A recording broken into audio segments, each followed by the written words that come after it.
Well, if the teacher is silent, then students have space to consider what to do. Instead of being told what to do by a teacher who is in their faces giving instructions, they can work it out for themselves. They have, as mentioned in the presentation, they have responsibility, they have autonomy. And so part of the deal, in a way, within Silent Way, is for them to work out what it is that they want to do or what it is that they need to do.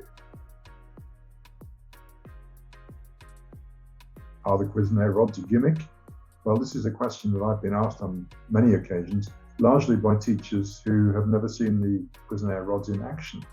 So they're a fabulous resource which allow for a huge amount of flexibility in terms of creating actions which lead to structural a commentary, for example, also narrative in terms of telling stories and so on.